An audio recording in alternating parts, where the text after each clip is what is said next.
Hi, I'm Russell Rivera, founder and president of Voice Wealth Management, and welcome back to our Instablog series. I know it's been a little while since we've done one of these, but with our Discuss with Russ webinar series going so well, I'd focused on that for some time. Today, I want to talk about how I've sinned. So let me ask you a question.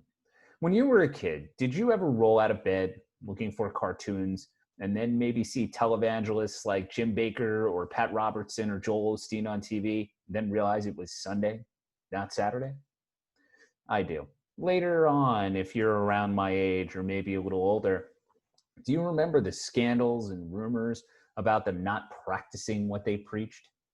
And then getting on TV, one of them, to admit their infidelity, which became the crying Jordan meme before there were memes? Jimmy Swaggart appeared on television in 1988 and told the world on television, "I have sinned against you," as he admitted his extramarital affair.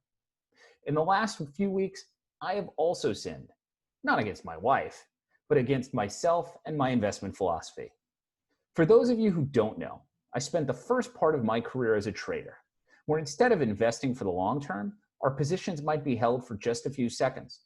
It was a lot of fun, and I'm glad for having had the experience. However, as I've gotten older, I realized that for 99.99% of people, that trying to pick the ups and downs of the market is a fool's game. Throughout all the ups and downs of the last several years, I've avoided the temptation of using my old tools for clients. This time was different. What caused me to sin? It's simple. It started with fear. Then it got into overconfidence bias. Late in March, I held a webinar for clients. I discussed what was happening in markets, especially regarding COVID-19, and suggested that it was my belief that the longer the lockdown continued, the longer that I thought the recovery, the economic recovery, was going to take. And at that time, I was counseling clients with excess cash to put money to work in the market. But then markets made what seemed to be a miraculous recovery in April based on the CARES Act and Federal Reserve actions. In my mind, the market moves were and remained premature based on the most likely trajectory for the economy. As a result, I feared putting clients' new money into the markets on what I thought would be an imminent drop of 10% or more.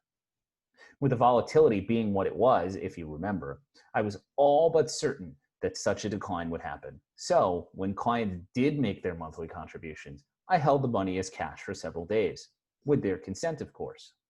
For the first couple of days, I was right. The S&P 500 fell 5% in the first 2 days of the next trading week. On Wednesday, markets bounced, recovering most of their losses. By midday Friday, I gave up and decided to put my clients' money to work. Then the market rallied into the close, and global equity markets have continued to rush higher since mid-May, with the S&P recently erasing its losses for 2020. The whole story is to show how in the face of fear and uncertainty, we make mistakes with money and investing, which in the long run probably don't mean very much. If your horizon is 30 years or more and the price you sell at is 100, will it matter if you bought at 2 or 3? Especially if your total assets are 10,000? And the story reaffirms my methodology.